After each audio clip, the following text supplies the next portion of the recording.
beaucoup. J'espère que votre pause de midi s'est bien passée. Et puis, alors, je vous rassure, je vais parler juste une minute pour vous présenter notre illustre invité. Donc, Luc Riard, et vous voyez une partie du pédigré à l'écran. Donc, professeur des universités et directeur de l'Institut français de l'éducation de l'ENS, donc l'École normale supérieure de Lyon, France. Juste. Parfait. OK. En tant que directeur de cet institut depuis 2018, il joue un rôle clé dans l'évolution des pratiques éducatives.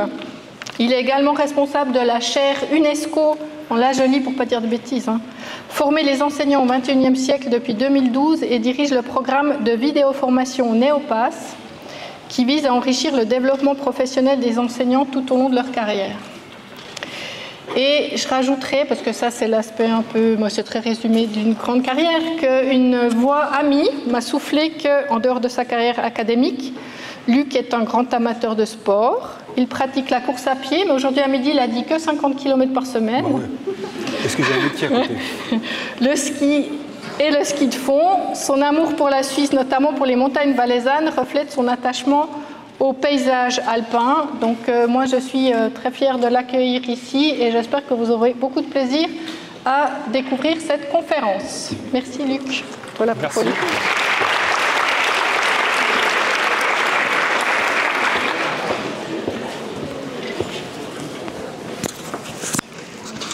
Donc logiquement, je n'ai pas besoin de parler avec ces micros-là, hein, c'est ça? Bonjour à toutes et à tous. Excusez-moi, ça va? Ah oui, ok. Je m'installe un peu dans ce décor. Je suis ravi d'être là. Je voudrais remercier l'HEP par rapport à ces belles conditions. À chaque fois, c'est toujours un plaisir de venir échanger sur les pratiques des enseignants. Je voudrais aussi remercier les formateurs et formatrices qui sont ici présents et présentes. On pourrait imaginer faire un petit bout de débriefing derrière, si ça vous dit, sur les questions de vidéoformation, d'alternance. Et j'aimerais bien que vous, étudiants et étudiantes, aussi, vous puissiez poser des questions. Donc le plus simple, je sais que c'est un peu intimidant, ça l'est pour moi, ça doit l'être pour vous un peu, de lever la main en disant « Monsieur Ria, je n'ai rien compris à ce que vous avez dit juste avant. N'hésitez pas à me poser des questions, j'essaierai d'y répondre le mieux possible. » Si c'est trop intimidant, on peut vous faire aussi passer un micro, je peux monter dans les rangs pour vous écouter et rapporter votre question. Le but, ce n'est pas du tout que vous perdiez votre temps, bien évidemment, mais c'est que vous puissiez réfléchir aujourd'hui déjà, dès le premier jour, sur le métier d'enseignant-enseignante, qui est un métier magnifique, un métier en transformation, un métier parfois en perturbation, faisant qu'il va être temps pour les enseignants-enseignantes, pour les formateurs-formatrices, mais aussi pour les politiques, de donner de nouvelles orientations à ce métier. Et vous êtes juste au démarrage, certainement, d'un nouveau métier. Je ne vais pas rentrer dans les détails, mais de plus en plus de pression par rapport au métier d'enseignant-enseignante, de plus en plus d'attentes des parents d'élèves, des politiques, des enquêtes internationales pour savoir à quel rang est classée la Suisse par rapport aux autres pays. Rassurez-vous, en France, on n'est pas en concurrence, tellement on est loin, et tellement le système éducatif français est en ce moment un peu en difficulté. Je ne suis pas là pour vous donner une leçon, hein, vous l'avez compris, je suis là pour réfléchir avec vous sur le travail enseignant et ses mutations, l'arrivée de ces problématiques sur l'inclusion de tous les élèves, l'arrivée aussi de l'intelligence artificielle. Comment va-t-on faire pour continuer d'avoir du crédit en tant qu'enseignant ou professeur avec maintenant cette mise à disposition de technologies d'informatique artificielle qui font une partie de notre travail. Ça oblige, comme dans tout métier, parce que tous les métiers changent, à réfléchir. Et je pense que vous arrivez à point nommé pour, sur les années à venir, construire votre professionnalité, construire votre identité professionnelle. Vous avez du temps, mais l'intérêt, c'est que je crois que dès demain matin, vous allez dans des établissements scolaires. Vrai? Super. Ça veut dire que vous allez commencer à observer, vous allez commencer à vous immerger dans votre prochain contexte professionnel et Peut-être que ce qu'on va faire cet après-midi, ça va aussi vous donner des pistes pour regarder les élèves, pour regarder les activités, pour commencer à réfléchir à la suite. C'est dès aujourd'hui que vous pouvez commencer, et un professeur expérimenté, ou qui n'est plus débutant, c'est 4, 5, 6, 7 ans après le début du métier. C'est un métier complexe, c'est un métier où il faut du temps pour apprendre, et il faut accepter d'être apprenant, peut-être tout au long de la carrière. Ça veut dire qu'il peut y avoir de l'apprentissage à la moitié de la carrière. Peut-être que vous-même, vous changerez de métier. C'est de plus en plus fréquent au niveau international de commencer à être enseignant-enseignante, de bifurquer, voire éventuellement d'autres collègues qui sont des ingénieurs, qui travaillent dans le domaine privé, qui deviennent enseignants-enseignantes au milieu de leur carrière.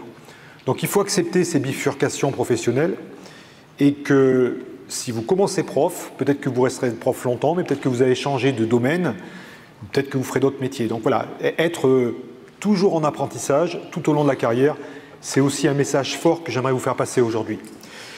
Mon intervention, elle va être sur quelque chose d'un peu original, les questions de vidéo-formation. Donc se filmer, il y a Facebook, il y a tous les réseaux actuellement. Pourquoi on aurait à se filmer, particulièrement dans le domaine professionnel? J'essaierai de répondre à ces questions-là. Et comment, à partir des traces d'activité, des films, des extraits, on peut réfléchir à son activité professionnelle. Et comment cette activité-là, elle ne doit pas être intimidante, culpabilisante, mais elle doit vous permettre progressivement de gagner en exigence par rapport à votre façon d'enseigner, pour que progressivement, ce soit vos élèves qui en profitent et que vous fassiez un professionnel contemporain qui sait, en tout cas, se remettre en cause. Et je vais démarrer comme ceci, parce que le métier est difficile. Ma première diapositive va être un peu en décalage, mais j'ai demandé aux responsables, elles m'ont dit « Luc, tu as carte blanche pour montrer toutes les vidéos. » Non, rassurez-vous, pas grand-chose. Mais le métier d'enseignant, c'est un métier d'incertitude et d'urgence. Urgence et incertitude, ce sont des mots qui ont été employés par un sociologue, Philippe Pernoud, qui est quelqu'un qui aussi a beaucoup inspiré ma propre carrière. Un enseignant décide toutes les 3 secondes d'une nouvelle orientation de son activité. Vous allez être enseignant-enseignante, vous allez devoir prendre des décisions en urgence sans forcément comprendre ce qui se joue dans la situation. C'est une situation caractéristique des débutants. Et si je me permets de faire un pas de côté, vous avez ici un arbitre professionnel international qui vient avec moi. À gauche, vous avez une photo qui est celle d'une chaîne de télévision. Il arbitre un match en France, ça n'a pas d'importance, Saint-Étienne-Lyon, c'est juste un petit derby local avec 50 000 personnes autour, donc les parents d'élèves sont nombreux dans ce genre de situation. Et puis il est avec moi le lendemain matin, il a encore des crampes dans les jambes, il se lève des fois tellement il a des crampes dans les jambes, le match s'est terminé à 23 h, il est avec moi à 80 km plus loin, à Lyon, et fait un débriefing. Donc on se sert des images de la télé, et à un moment donné, cet entraîneur-là, qui était l'entraîneur d'ailleurs du Paris Saint-Germain après, bon, je ne suis pas un fan de foot, donc je ne vais pas être trop long là-dessus, mais c'est quand même assez intéressant. L'arbitre me dit, l'entraîneur vient de me dire, l'année dernière, pour la même faute à Lyon, mon joueur a été averti au bout de 30 secondes. Pour moi, ce n'est pas la même faute, mais pour lui, c'est la même faute. Chercheur, c'est moi. Tu t'en souviens de cette faute-là? Oui, pourtant, c'était il y a 1 an et demi.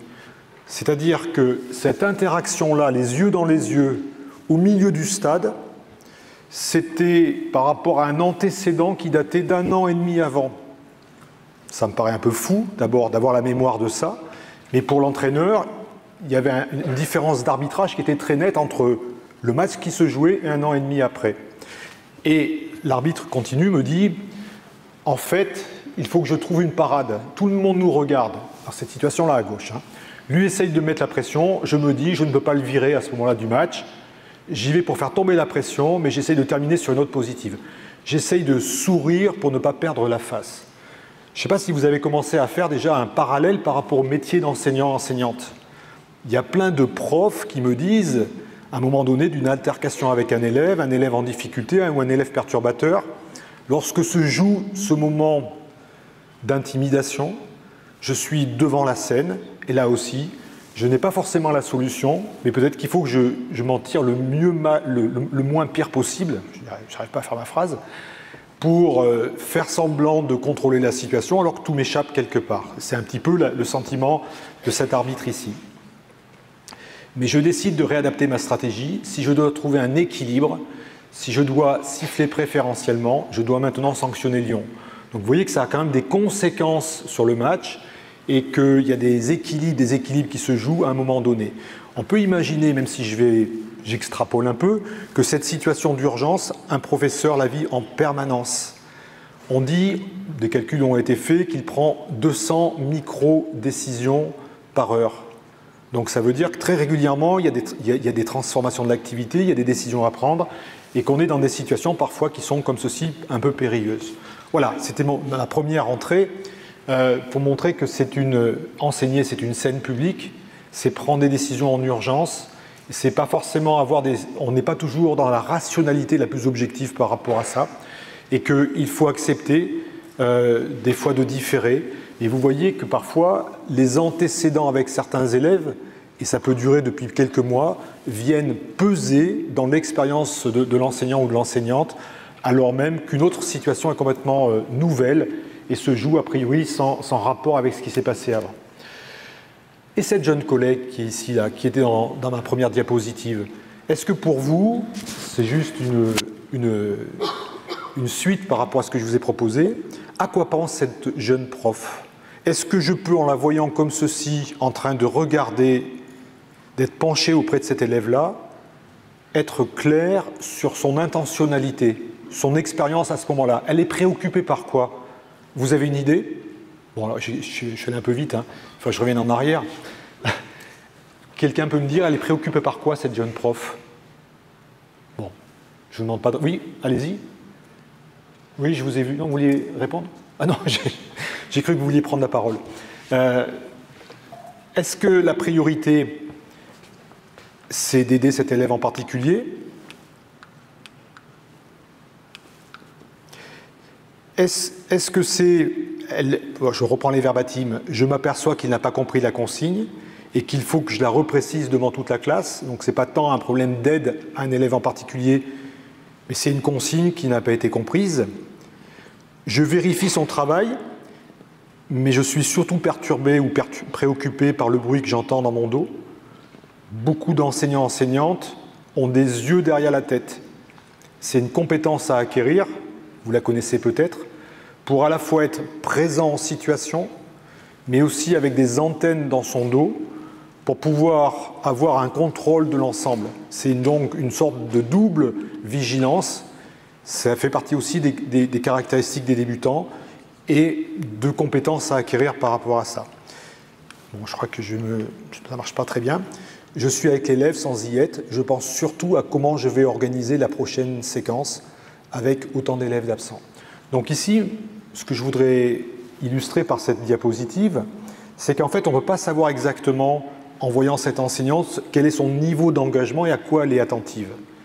Donc, la vidéo, pour moi, ça va être une façon de voir, de rendre compte pour qu'elle puisse exprimer son expérience et que je ne sois pas simplement en train de surinterpréter cette situation en la voyant. Donc demain, vous allez voir des situations avec des enseignants-enseignantes en situation de travail. J'imagine que très souvent, vous allez comprendre leur activité, mais vous ne pourrez pas, de manière exhaustive, comprendre cette activité sans faire un entretien avec eux derrière pour savoir ce qui les préoccupait à ce moment-là, ce qui se jouait dans leur tête à ce moment-là.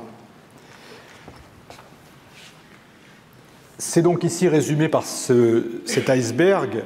L'activité professionnelle, c'est un objet d'étude pour moi, mais ça va être un objet de transformation. Donc pour moi, partir de l'observation ne suffit pas. On va essayer d'accéder à la face invisible de l'activité, et c'est grâce à la vidéo, grâce à des enquêtes qu'on va pouvoir le faire. Et je m'intéresserai notamment à l'activité qui est celle, alors ça paraît être un peu compliqué, mais l'activité productive, c'est-à-dire l'activité où on transforme l'activité des élèves. Donc on joue sur la situation scolaire Et puis en même temps, c'est l'activité où on se construit soi-même. Car le métier d'enseignant, c'est un métier où on s'enrichit régulièrement de ses expériences, de ses épreuves, de ses passages à risque, etc. Dans quelques minutes, je prends une première interrogation. Donc, si vous avez quelques éléments qui vous interpellent, n'hésitez pas. Marc Durand, qui est quelqu'un qui a travaillé également sur le travail enseignant, mettait en avant des préoccupations. Tout à l'heure, je vous en ai cité plusieurs. Je les reprends. Une attention particulière à un élève, une attention par rapport à une consigne mal comprise, une attention par rapport à du chahut potentiel ou une perturbation potentielle, et puis une attention plutôt par rapport à la suite de ma séquence de ma séquence de cours. Marc Durand met en avant que chez les profs débutants, au départ, la priorité, c'est le contrôle. Je ne sais pas si c'est le cas pour vous.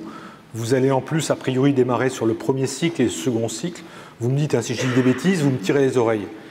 Et que, a priori, avec des jeunes enfants, il y a peut-être moins de crainte de perturbation qu'avec des plus anciens, des élèves de 12-15 ans. Mais malgré tout, souvent, lorsqu'on débute et qu'on a, comme vous, 17, 18, 19, 20 ans, je ne prends pas trop de risques, ça va? À peu près. Plus les plus chevronnés, enfin ceux qui changent de carrière, hein, les bifurcateurs dont j'ai parlé tout à l'heure, on a peur de ne pas être à la hauteur de la situation. On a peur d'être trop timide et de ne pas être capable de tenir un groupe. Et potentiellement, les perturbations font partie des préoccupations premières.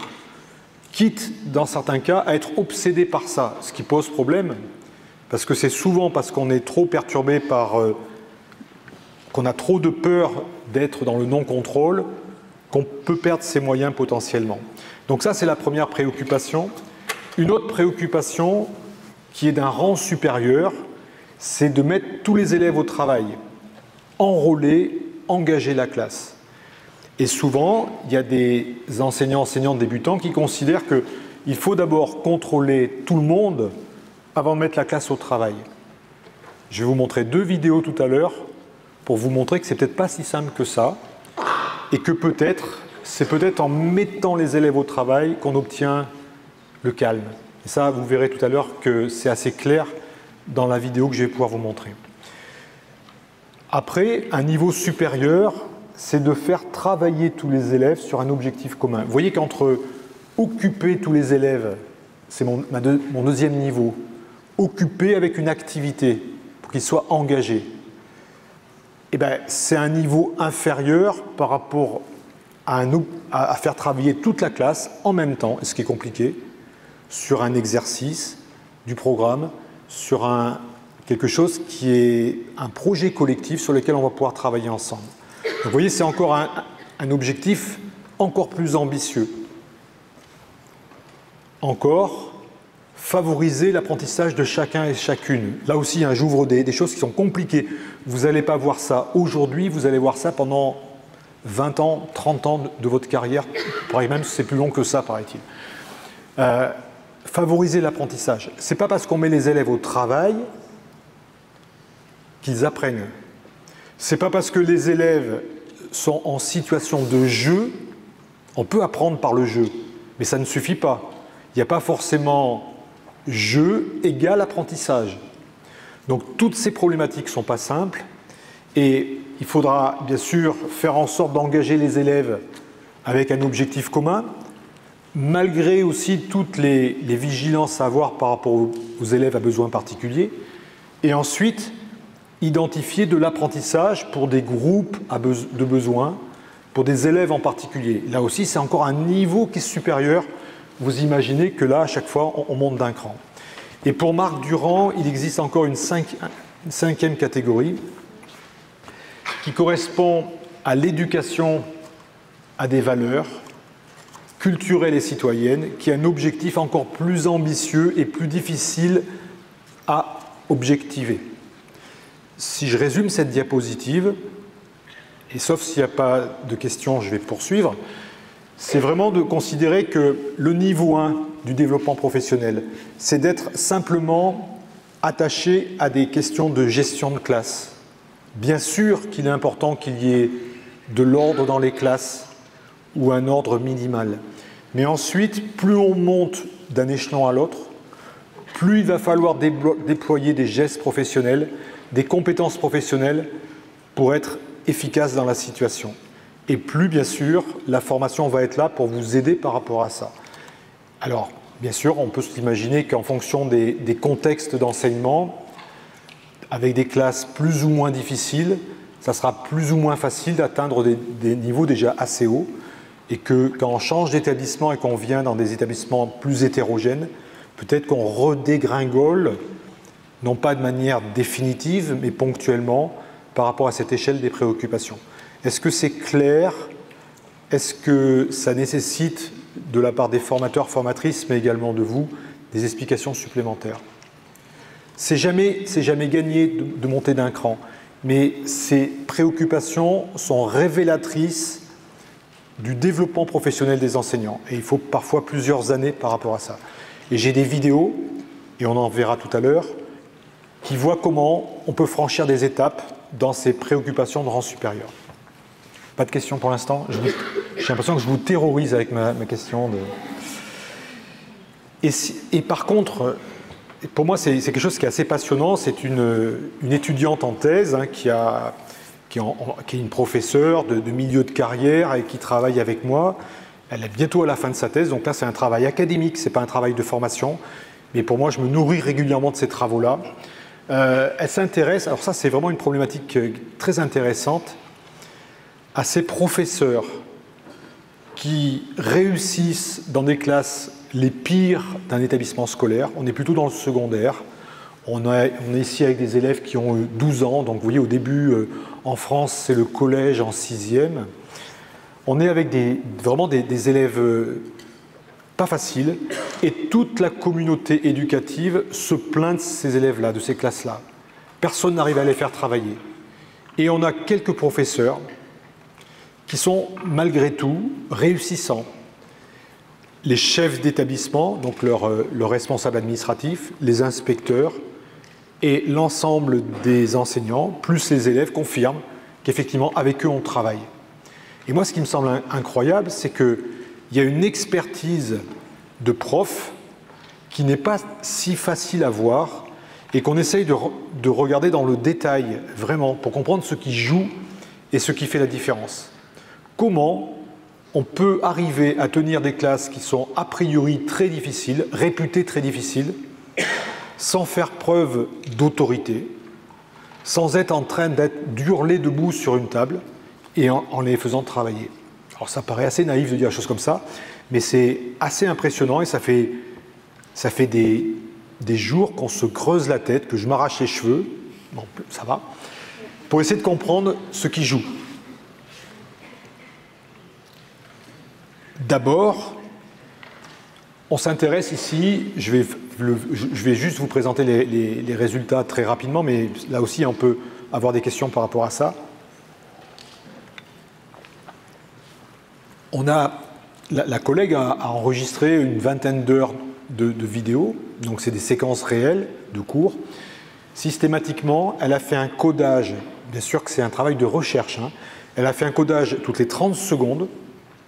Donc sur 60 minutes, vous voyez, ça fait un certain nombre de codages, pas très difficile pour l'instant. Elle essaye de repérer à quel moment l'enseignant est en dialogue avec la classe. Comme du cours dialogué, où il y a des questions, il y a des réponses de la part des élèves.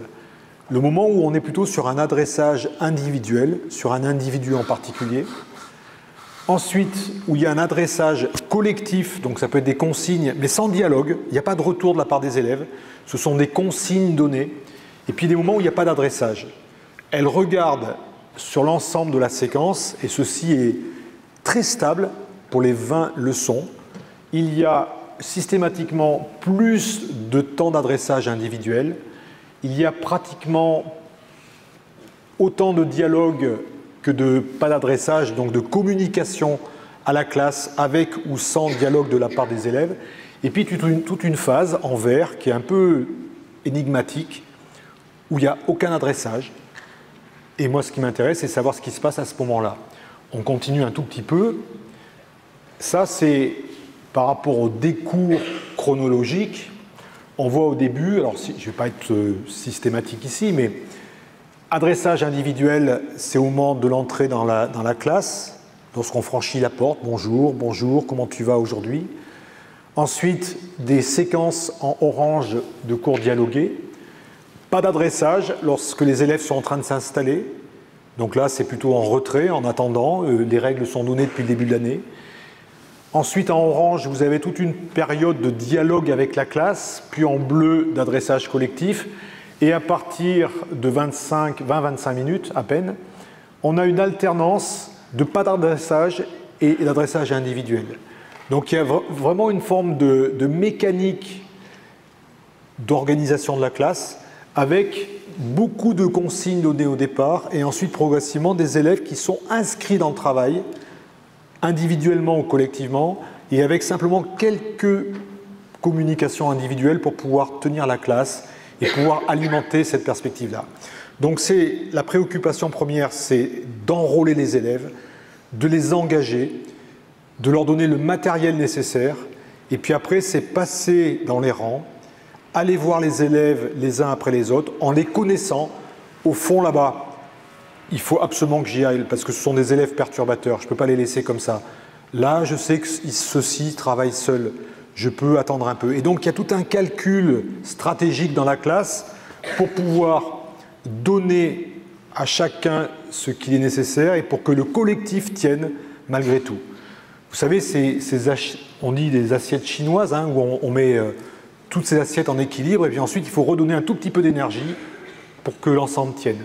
Et on voit ici ce schéma aussi qui est assez étonnant, où on a les adressages individuels, on a les déplacements, et on a à chaque fois les zones stratégiques. Il y a des endroits où l'enseignant ne va jamais, et des endroits où il va régulièrement par rapport à des élèves qu'il connaît fragiles, des élèves qu'il connaît à besoins particuliers, ou des élèves qui sont au contraire très autonomes par rapport au travail.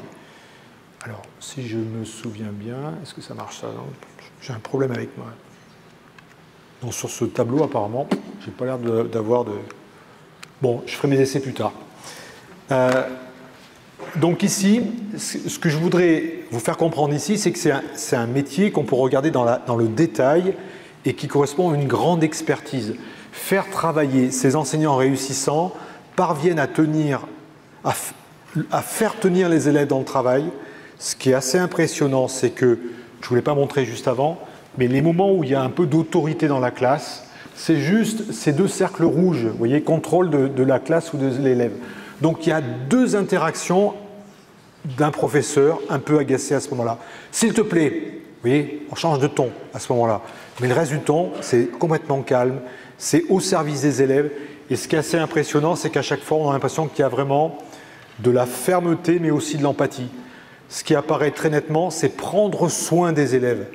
Il n'y a aucune agressivité. Le professeur ne se sent jamais en danger avec la classe. Et on sent qu'ils vont avec l'enseignant et non pas contre l'enseignant. Parce que lui met les ingrédients nécessaires pour pouvoir faire travailler ses élèves avec de l'exigence. Tu es capable de faire ça. J'ai proposé cet exercice pour toi. Je reviens te voir dans quelques instants. Ça paraît tellement basique. Mais malgré tout, il y a une alchimie à construire qui correspond à de l'exigence, de la bienveillance, de l'empathie pour que les élèves respectent l'enseignant et comprennent qu'avec cet enseignant, on est dans des conditions favorables pour réussir. À un moment donné, l'enseignant s'arrête, il est 12:15. Je vais vous demander quelque chose de difficile maintenant. Puis les élèves, oh, il y a une sorte de petit bruit, etc. Oh, ouais, vous avez faim, moi aussi j'ai faim. Bon. Et il y a une sorte de prise en compte vraiment du collectif. Il met quelques mots pour les encourager par rapport à ça. Et vraiment, il les accompagne sur cette fin de cours le mieux possible. Ça ne veut pas dire qu'il n'est pas en train de renoncer à un niveau d'exigence. Mais vraiment, il a cette complicité avec les élèves. Et c'est assez impressionnant de regarder l'ensemble de ces détails. Par rapport à vous, c'est vraiment pour commencer à déconstruire avec vous le fait que devant des classes difficiles, il faut être hyper autoritaire. Qu'il faudrait être dans l'autoritarisme Pas du tout. Il faut être engageant, il faut savoir enrôler ses élèves dans le travail. Il va falloir avoir des yeux qui pétillent par rapport à ce que vous mettez en place. Donc il faut croire en ce que vous allez vouloir enseigner. Et il faut essayer d'embarquer, j'utilise ce mot de manière un peu trop triviale, mais embarquer les élèves, leur prendre la main pour qu'ils viennent avec vous travailler sur cette question-là. Question didactique, question historique, question critique, qui parfois peut être exigeant. Donc voilà, je voudrais en tout cas vous montrer ça. Mesdames, toujours pas de questions? N'hésitez pas. Hein. Je vais m'ennuyer tout seul autrement. Hein. Et maintenant, je vais passer à mon étude depuis des années sur ces jeunes profs. On va revenir sur les jeunes profs. On va laisser tomber pour l'instant les professeurs réussissants. Alors les jeunes profs réussissent. Hein. J'ai eu des néo-experts avec quelques mois d'expérience. Ça veut dire que dans la salle ici, il y a des personnes qui ont déjà, ce n'est pas des dispositions naturelles, hein, enfin, il n'y a pas de génie de l'éducation. Moi, j'y crois pas. On ne naît pas bon prof, mais on se construit bon prof. Je ne vous connais pas du tout. C'est plus facile pour moi de dire ça. Je ne vous connais pas du tout, mais je suis certain qu'il y a des personnes qui ont une sensibilité par rapport à l'éducation, qui ont un rapport aux autres, qui ont une appétence par rapport à la communication, par rapport à la façon de s'intéresser à l'école. Ça peut être aussi, bien sûr, un milieu parental, un milieu familial, des frères et des sœurs, bien sûr, ça joue. Donc il y a un ensemble d'éléments qui jouent, mais l'autorité de prof se construit. Et c'est surtout l'autorité pédagogique ou scientifique qui est importante. Ce n'est pas l'autorité autoritarisme, vous l'avez compris. Le but, vous n'êtes pas gendarme, le but, ce n'est pas de crier sur les élèves, mais c'est d'engager dans un projet ambitieux, comme je viens de le dire juste avant. Donc ça va se construire. Et moi, j'ai filmé des jeunes profs pendant 20 ans, avec des caméras en meuf. Alors, oui, monsieur, alors je pose des questions, vous ne voulez pas les poser. Monsieur, une caméra dans la classe, ça perturbe la classe, donc ce que vous voyez, ce n'est pas la réalité. Vous avez raison. Ça dure 5 minutes. Et après, les élèves se fichent de moi. Je me suis fait des fois, bon, je ne suis pas très grand, hein, écrasé contre le mur. Ça m'est arrivé quand je travaillais au Stade de France à Paris, dans ces établissements explosifs, d'être au milieu d'une mafia avec des élèves qui me passaient des billets pour aller au Stade de France et qui m'avaient mis dans le circuit pour que je passe les billets. Donc, vous voyez, comme quoi j'étais directement considéré comme des leurs quasiment. Donc vraiment, au bout de quelques minutes, les élèves nous oublient complètement et ils font leur vraie vie d'élèves, leur vrai métier d'élève.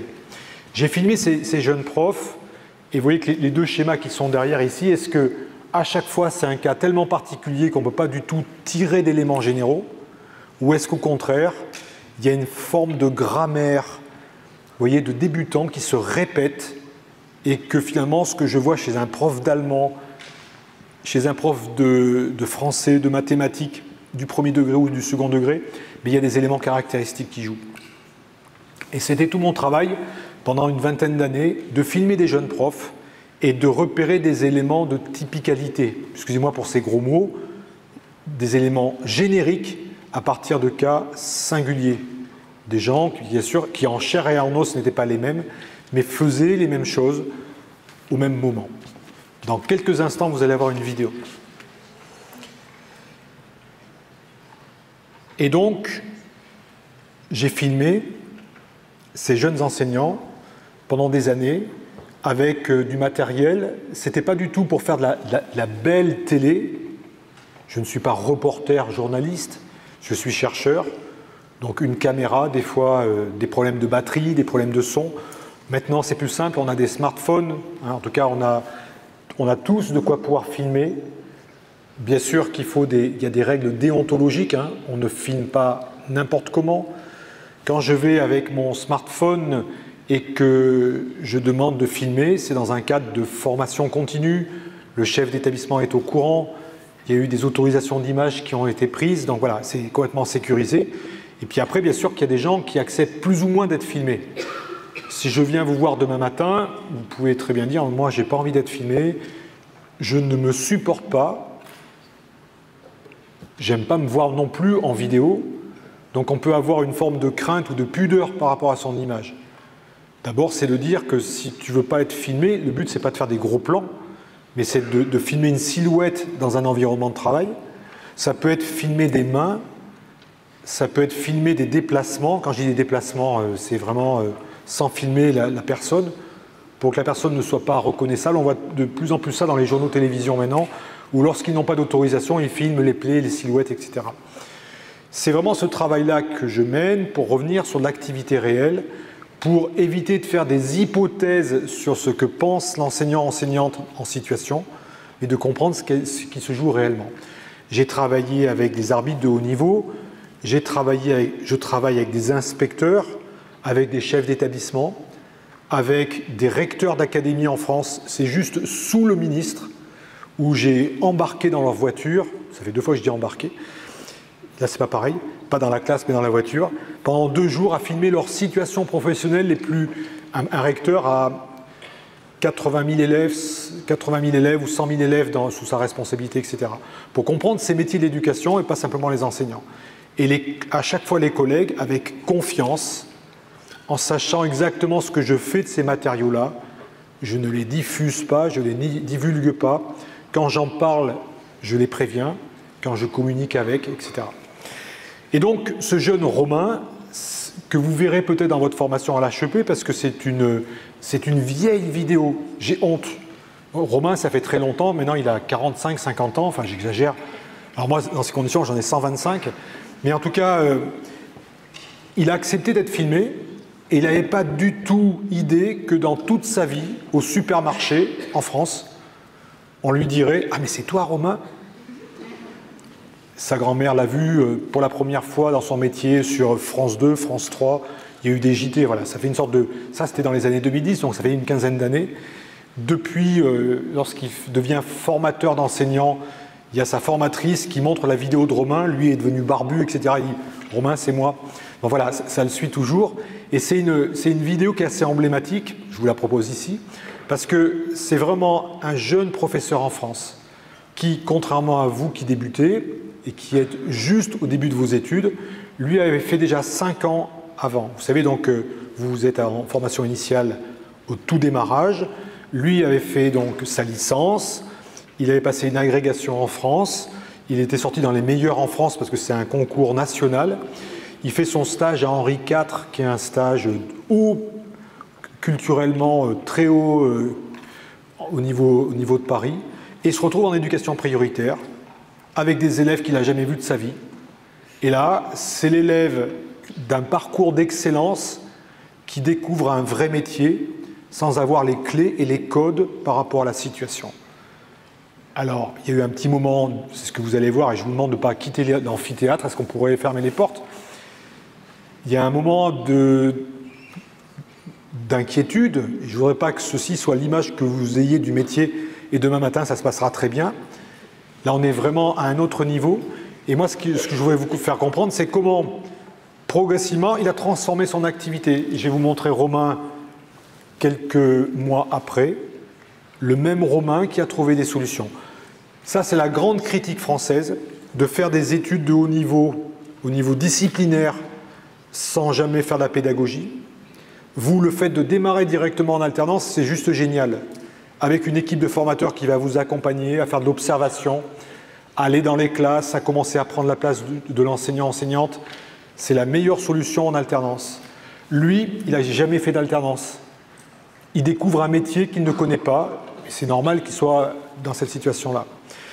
Et le problème, c'est qu'en France, tous les enseignants du second degré, ceux qui intervenaient en collège et lycée, étaient dans la même situation.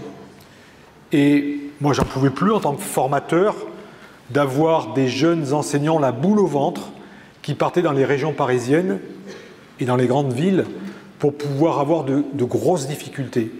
Donc c'est pour ça que j'ai créé ces dispositifs de formation avec des sites de vidéo-formation au niveau national pour accompagner les débutants et leur montrer la réalité du travail.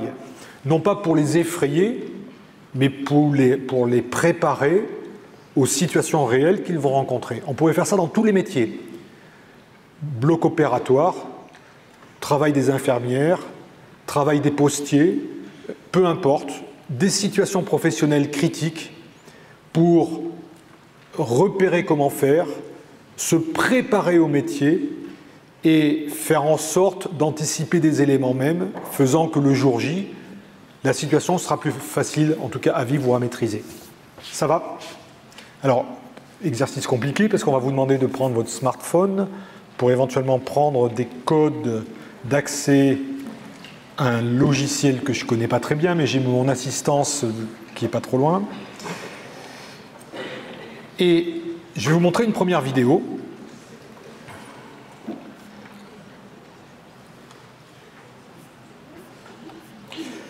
Alors, c'est le petit moment d'alternance de mon activité. Je vais vous montrer une vidéo de 2-3 minutes. Peut-être que je vais y arriver, mais ce n'est pas sûr. Et vous avez, alors je ne sais pas si c'est suffisamment clair et lisible au fond, vous avez donc à aller sur menti.com, menti.com, et utiliser le code, alors peut-être que je peux mettre un peu plus grand si j'élargis mon...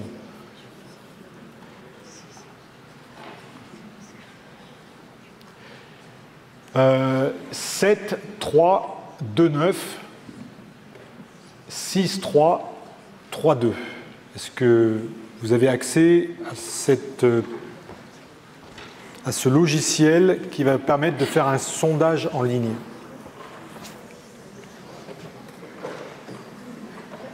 C'est bon?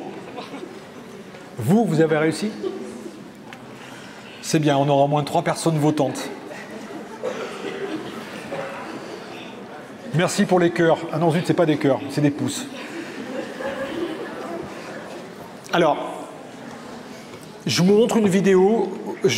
J'accepte largement le bruit. Bon, je suis un peu craintif, je ne suis pas sûr de pouvoir récupérer l'amphithéâtre après. N'hésitez pas à discuter avec votre voisin, voisine, il n'y a aucun souci. Je monte une vidéo. Vous avez le droit de discuter et de repérer pour vous une cause principale qui va expliquer la situation observée. Le but, il n'y a pas une réponse, il y a plein de réponses possibles, mais je voudrais voir un nuage de mots et on va l'observer à la suite de la vidéo. Donc attendez avant de remplir, regardez s'il vous plaît la fin de la vidéo avant de le faire. Alors, je reviens sur la vidéo.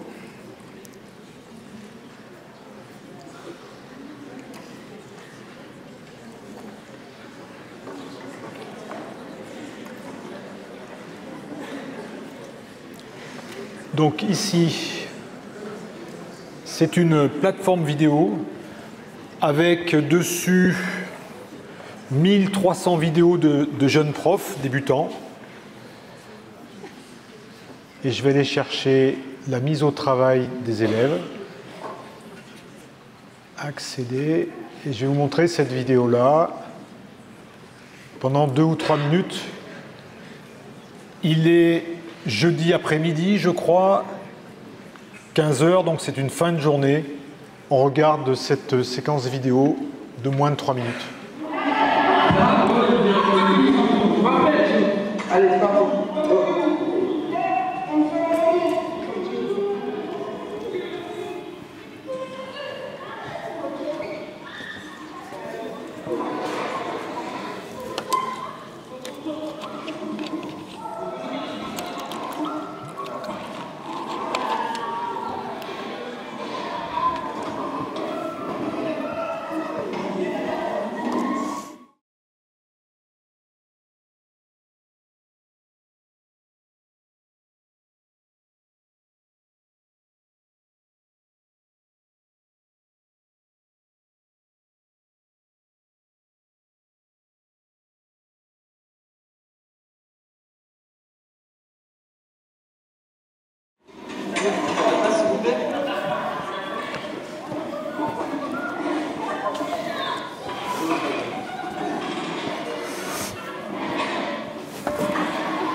Mohamed, je rappelle que vous avez 15 ans.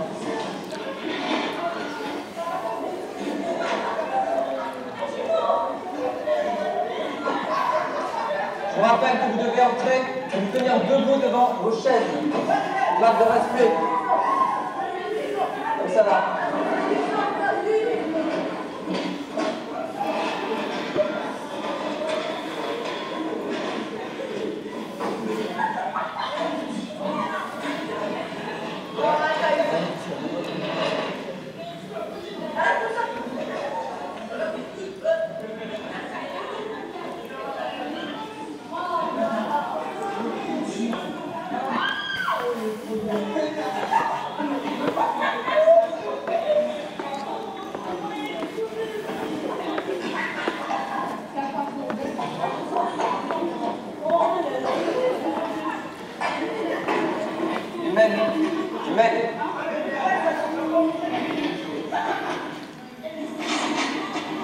Je fais pas court tant qu'il n'y a pas de silence. Vous faites pas les élèves, c'est pas le prof. On va rester sur cette phrase. Vous ne faites pas les élèves, je ne fais pas le prof. Le contrat ne fonctionne pas.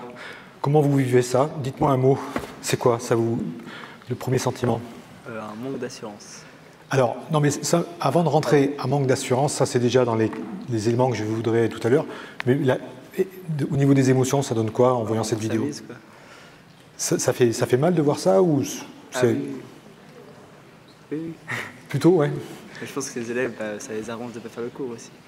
Les élèves sont un peu des stratèges par rapport à ça. Hein. Plus ça dure, effectivement. Est-ce qu'au niveau des émotions, vous ressentez quoi en voyant ça?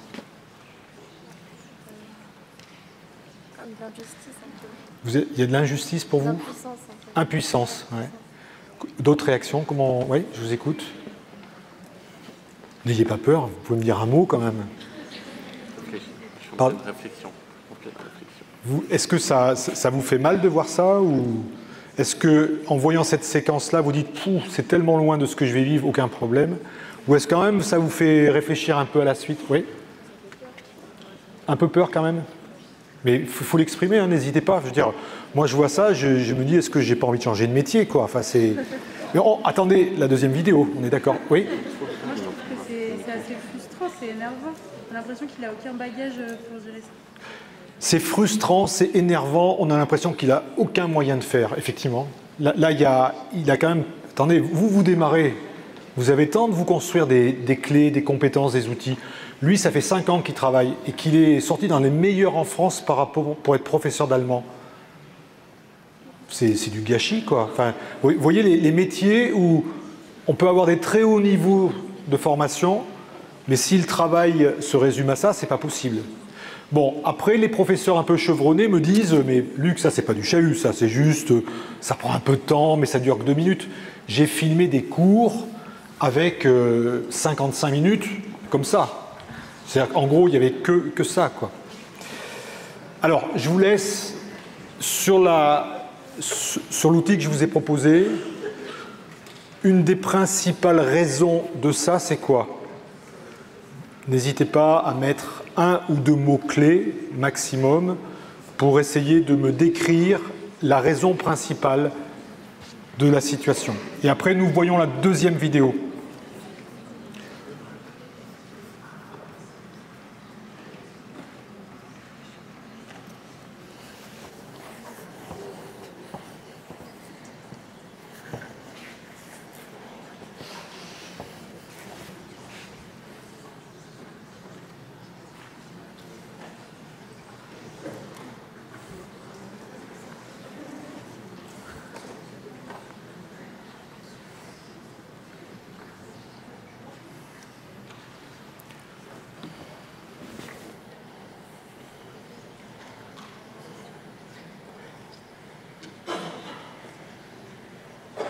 « 211 ont répondu, donc la moitié, parfait. Vu que vous êtes 1500, il en manque encore un peu.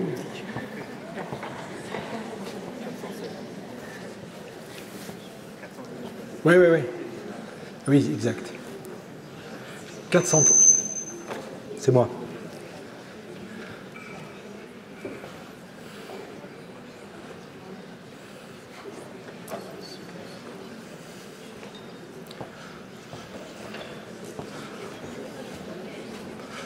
N'hésitez pas à commenter hein, avec vos voisins, voisines.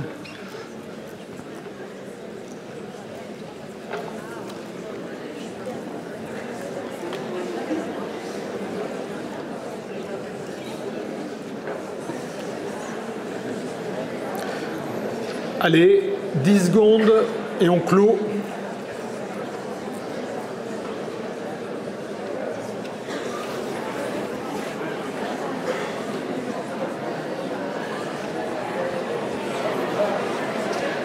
Merci. Alors, c'est pas facile mesdames, c'est vous qui venez maintenant analyser ce diagramme. C'est pas facile comme ça, ce nuage de mots. Mes collègues formateurs, je vous sollicite directement. Vous voyez qu'au milieu, on voit quand même les mots qui sont... C'est difficile parce que vu qu'il y a plein de mots possibles, ça ne fait pas grossir un seul mot, un seul item, mais il y en a plein qui apparaissent. On voit bien sûr autorité, passivité, posture, manque d'autorité écrit différemment. Pourquoi c'est indiscipline, mauvaise éducation. Voilà, vous voyez qu'entre des éléments qui sont un peu déterministes, il faut trouver la bonne manque de fermeté, manque peut-être de confiance en soi, effacement du prof, pas de punition, pas de cadre. Oui, je suis d'accord avec plein d'éléments comme ça. Si on n'a pas trop le temps de rentrer dans le détail tout de suite, mais vous avez vu que les élèves sont rentrés de la récréation comme une forme de vague qui rentre dans la classe, qui se répand dans la classe, presque un tsunami qui rentre, et on a l'impression que le professeur a subi ce flux d'élèves sans à aucun moment bloquer les élèves, faire en sorte qu'ils passent de la récréation à une situation de classe avec des exigences en allemand. On voit bien qu'il y a des problèmes de démarcation et de délimitation par rapport à ce qui s'est passé. Un professeur qui est comme ça, je peux très bien, attendez, je vais essayer d'être encore plus droit, c'est aussi une façon de montrer que je suis disponible, je vous attends. Mais si l'attente dure, et si les élèves ont compris que plus on attend, mieux c'est par rapport au travail qui va arriver, ça peut durer sans fin comme ça. Donc à un moment donné, cette disponibilité de prof, mettant ses élèves devant leurs responsabilités, ça ne marche pas. Mais ça ne marche pas dans un amphithéâtre à l'université. Hein. Ça m'est arrivé d'avoir 500 étudiants comme vous et puis d'être obligé de frapper un peu dans les mains pour démarrer, parce que les étudiants ne vont pas démarrer. Ça fait partie du jeu, non? De ralentir un peu les activités. Donc c'est une situation qui n'est pas bien établie, qui n'est pas cadrée, d'accord? Mais il faudrait prendre le temps de l'écouter, ce collègue-là. J'en mets juste quelques éléments, parce que c'est important. J'ai dit tout à l'heure que ce qui est important, c'est d'écouter. C'est un prof très sérieux. Ce n'est pas un mauvais prof. C'est un prof qui a énormément progressé et très vite et seul. Ce sont des profs en France qui ne sont pas accompagnés. Vous imaginez, chacun, dans sa classe, dans ce huis clos, à trouver des solutions et à tout essayer. Il y a des profs qui n'en dormaient plus la nuit, qui en perdaient les pédales, parce qu'il fallait tous les jours trouver d'autres solutions. Et lorsqu'on bouge trop, lorsqu'on essaye trop de choses, ce n'est pas non plus très bon pour les élèves qui ne comprennent pas de voir un prof girouette. Comment arriver à construire un cadre, à s'y tenir et à faire en sorte que les élèves vous reconnaissent dans ce cadre? Ça, c'est une question qui va forcément être intéressante pour vous.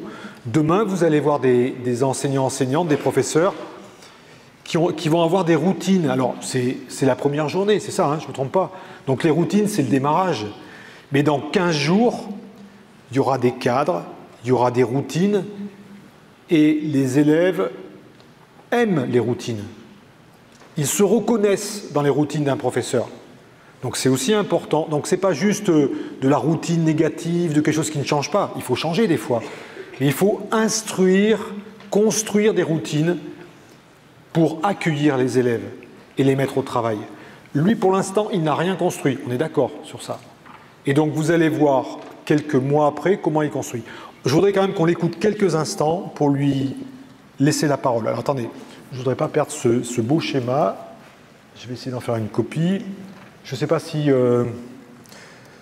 on peut le récupérer assez facilement, mais je vais faire une copie ici, déjà. Excusez-moi, je bricole. Je bricole tout seul. Hop. Et je viens maintenant sur la vidéo pour vous montrer quelques instants. Voilà, je relance. Tout va bien pour l'instant. Hop. Top. Je reviens ici. On va l'écouter quelques instants pour parler Romain ici avec cette classe. Les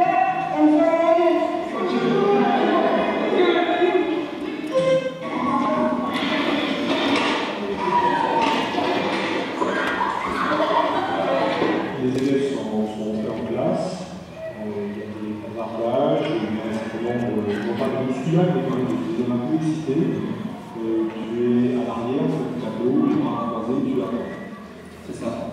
Je me mets à distance comme ça pour leur montrer que j'attends le silence. Parce qu'au début de l'année, je pense que le principe qu'on commence à cours dans le silence, dans le calme, dans la concentration. Et voilà, je leur montre que je suis prêt. Et puis j'essaie aussi de les mettre face un peu à leur conscience. C'est eux qui décident. Ils sont en troisième, c'est eux qui restent les enjeux, le brevet, le passage en second général. Voilà, c'est eux qui décident. On aurait pu imaginer des comportements d'agacement de la part, on aurait pu imaginer un certain nombre d'interventions éléments pour avoir du travail. Oui, là je suis quand même agacé, c'est sûr. Mais enfin, je contiens tout ça et je ne peux pas vraiment. Je préfère cette attitude-là de montrer plutôt que celle du professeur qui va rappeler les élèves à l'ordre en criant, en s'énervant, parce que je suis très mauvais dans ce rôle-là. Moi, je ne sais pas crier comme ça, si j'énerve, je vais bégayer. Et puis j'ai envie que mon métier soit un peu. Mon métier soit agréable. Je fais ce métier parce que je l'aime, qu'il soit agréable. Je ne veux pas crier, je suis très mauvais dans ce registre-là, je vais bégayer, je n'ai pas pris ce métier pour ce type d'autorité, de passage en force, etc. J'aime mon métier, j'aime enseigner, et je ne veux pas être pris par cette situation-là. Voilà, c'est son point de départ. Ce collègue n'a jamais lâché, a été exigeant avec lui-même, passé tous ses week-ends à trouver des solutions. On le retrouve. Rassurez-vous, quelques mois après. Tout n'est pas magique, mais on voit une transformation et je vous demande à deux, pareil, d'identifier les 2 ou 3 points, 2 points, 3 points, qui vous semblent déterminants dans cette transformation de l'activité. Donc vous voyez, là, c'est pas juste on vous dit comment bien faire, mais on voit un jeune prof et chaque mois, je le filmais et je voyais ces transformations-là. Alors là, c'est un peu rapide comme démonstration, mais j'imagine que vous pouvez comprendre ce que j'essaye de vous montrer là. Allez, troisième lancement. Alors, ce n'est pas la même classe, la même configuration, ce n'est pas le même espace, parce que ce prof n'avait pas la possibilité d'avoir une classe à lui tout seul, mais vous allez voir quand même des transformations qui sont assez spectaculaires. Et après, vous allez de nouveau sur le sondage. Allez, l'autre. Tac. Tac. Allez. Tac. Tac. Tac.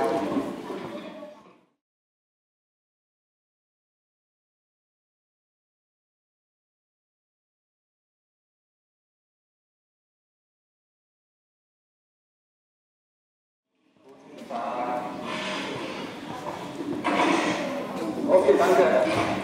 Setzen Sie sich. Setzen Sie sich.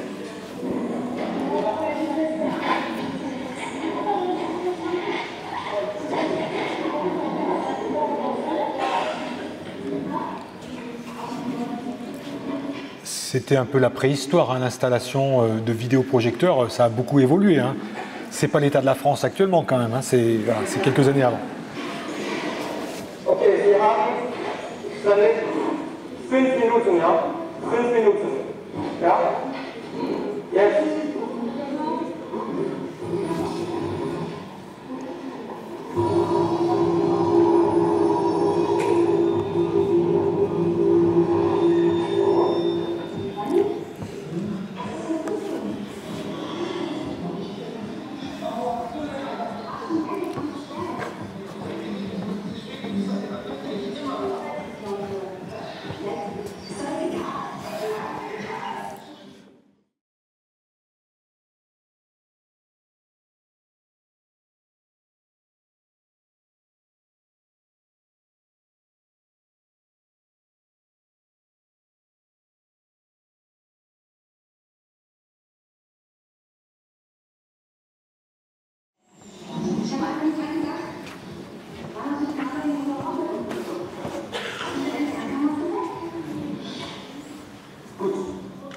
5 Minuten. Ja. Ça, vous savez le faire. Mettez vos travail. Sortez vos affaires. C'est facile ça. Vous allez voir si le mort.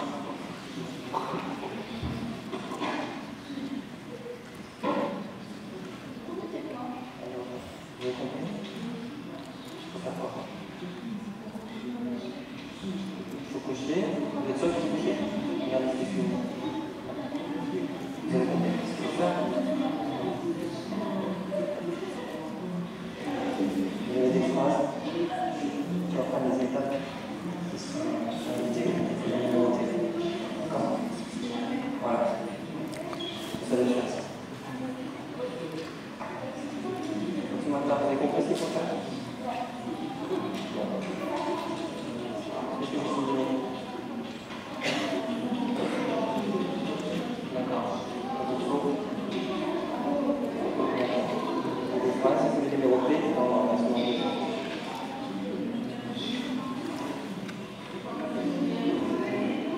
Vous avez fini 80? Vous avez fini quoi? Qu'est-ce que j'ai souligné dans la personne? Et non. Là, vous avez des différences. Vous êtes là pour du film, vous les voyez comme la fois, mais elles sont dans des ordres. D'accord? Il faut les numéroter dans l'ordre. La première phrase, vous la comprenez déjà?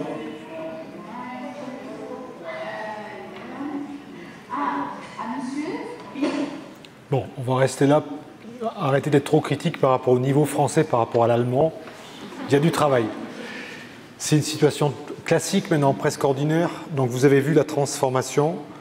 Avec un tout petit bout d'échange avec vos voisins, voisines, je vous propose de noter des éléments qui vous semblent déterminants. Il y a au moins 10 critères qui jouent. Il y a 10 éléments déterminants qui ont vraiment transformé son activité et sa façon de percevoir ce cours. Je vous laisse noter. Il faut que je vous donne la question par contre. Vous pouvez commencer à réfléchir par contre. Tac.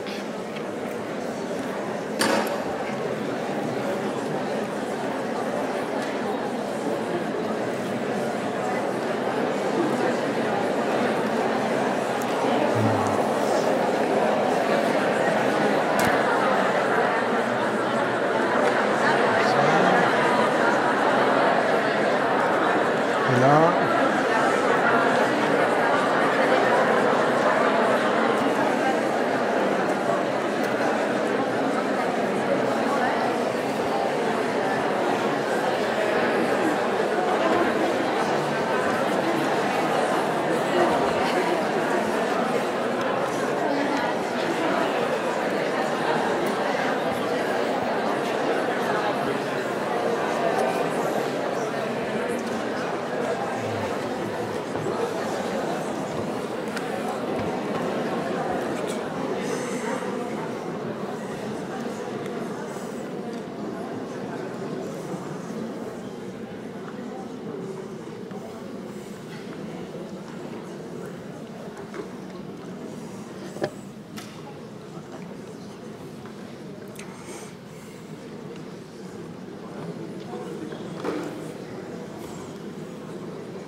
Alors, est-ce que je laisse les dernières personnes noter? On doit être presque à 500. Qui est-ce qui veut? Alors, routine, est-ce que quelqu'un peut me dire, qu'est-ce qui vient prendre la parole et me dire quelles sont ces 2-3 routines qui vous semblent essentielles? Allez, qu'est-ce qui se lance? Ne me laissez pas tout seul, ça serait quand même dur. On essaye? Oui, j'ai pas Allez. Juste la question, encore une fois, volontiers. Je vais rappeler la question. C'est quoi pour toi, vraiment, qu'est-ce qui fait la différence dans la situation? Tu peux dire 2-3 mots? Il n'y a que 500 personnes, Ouais. on est entre nous là. Déjà, il s'est imposé dès le début. Ouais. Et puis ça a canalisé un peu les élèves du coup. Et puis par la suite, il est très présent. Il passe directement dans les groupes. Hyper actif. Il n'est pas du tout en situation d'attente. Merci, super. Qu'est-ce qui continue? Est-ce que quelqu'un a noté quelque chose au niveau du sas d'entrée en classe, au tout début? Il y a au moins 2-3 éléments qui sont essentiels. Qu'est-ce qui a levé la main? Super. Moi, je dis qu'il responsabilise dès le début en donnant une feuille. Vous avez vu dans la première, merci, dans la première vidéo, c'était, je les mets devant leur responsabilité, mais il les laissait faire et puis ça démarrait pas. Là, il les engage dans un travail très tôt, mais aussi c'est quelque chose qui n'est pas forcément appris en pédagogie, mais d'être à l'entrée de la classe, de parler allemand, de dire bonjour à chacun et chacune, bonjour, bonjour, bonjour. C'est aussi une façon de dire « Ah, on n'est plus à la récréation » et qu'à partir de là, il y a de nouvelles règles. C'est presque un franchissement culturel. Il passe de France en Allemagne, ou en tout cas d'une situation de jeu à une situation où ils sont maintenant en cours, avec un cadre et des règles. Vous voyez que le tsunami ne peut plus à ce moment-là.